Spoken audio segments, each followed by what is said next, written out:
ক্ষতিগ্রস্ত কৃষকের তালিকায় অনিয়মের অভিযোগ, ছাতকে বিক্ষোভ।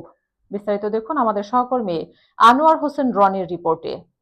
সুনামগঞ্জের ছাতক উপজেলায় হাওরের ক্ষতিগ্রস্ত কৃষকদের সহায়তার তালিকায় অকৃষক ও অক্ষতিগ্রস্ত কৃষকদের নাম অন্তর্ভুক্ত করার অভিযোগে ক্ষোভে ফুঁসছেন প্রকৃত কৃষকরা। বিভিন্ন ইউনিয়নে অনিয়ম, দুর্নীতি ও স্বজনপ্রীতির মাধ্যমে তালিকা প্রণয়ন করা হয়েছে বলে অভিযোগ উঠেছে। এ নিয়ে কয়েকটি এলাকায় বিক্ষোভ মিছিল ও প্রতিবাদ কর্মসূচি পালিত হয়েছে। দক্ষিণ কুরমা ইউনিয়নের প্রকৃতভাবে যারা কৃষি বঞ্চিত হয়েছে, কালবৈশাখী, এরা কৃষি বিতরণ পায় নাই। জানা গেছে, গত এপ্রিল মাসের দ্বিতীয় সপ্তাহে টানা ভারী বর্ষণ ও জলাবদ্ধতায় হাওরের পাকা বোরো ধান তলিয়ে যায়। পাশাপাশি কাটা ধান শুকাতে না পারায় পচে নষ্ট হয় এবং গোখাদ্য খড়েরও ব্যাপক ক্ষতি হয়।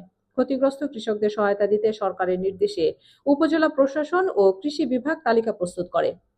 উপজেলার 13টি ইউনিয়ন ও একটি পৌরসভা থেকে প্রায় 2186 জন কৃষকের নামের তালিকা পাঠানো হলেও অনুমোদন পায় মাত্র 1094 জনের নাম।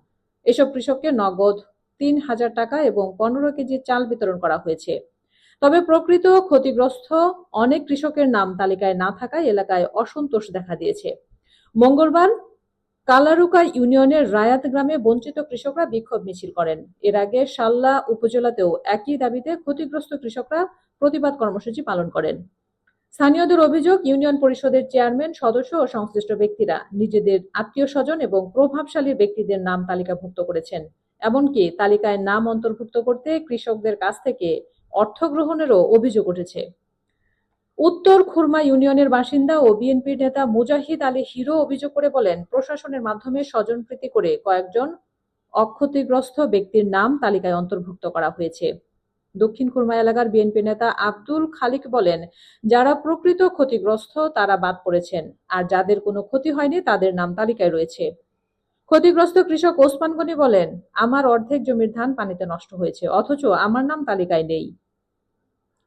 টাকা খেয়ে অনেকের নাম দেওয়া হয়েছে, আমরা এর বিচার চাই। এ বিষয়ে উপজেলা কৃষি কর্মকর্তা তৌহিদুল ইসলাম খান বলেন, প্রাথমিকভাবে পাঠানো তালিকা থেকে আংশিক ক্ষতিপূরণের জন্য কিছু কৃষককে বাছাই করা হয়েছে। বাদ পড়া ব্যক্তিদের মধ্যে অসন্তোষ রয়েছে। প্রকল্প কর্মকর্তা রেজাউল করিম জানান, কৃষি বিভাগের দেয়া তালিকা মন্ত্রণালয়ে পাঠানো হয়েছে। অন্যদিকে উপজেলা নির্বাহী কর্মকর্তা মহিউদ্দিন বলেন, আমার যোগদানের আগে তালিকা প্রস্তুত করা হয়েছে। কোনো অনিয়ম বা দুর্নীতির অভিযোগ পাওয়া গেলে তদন্ত করে প্রয়োজনীয় ব্যবস্থা নেওয়া হবে।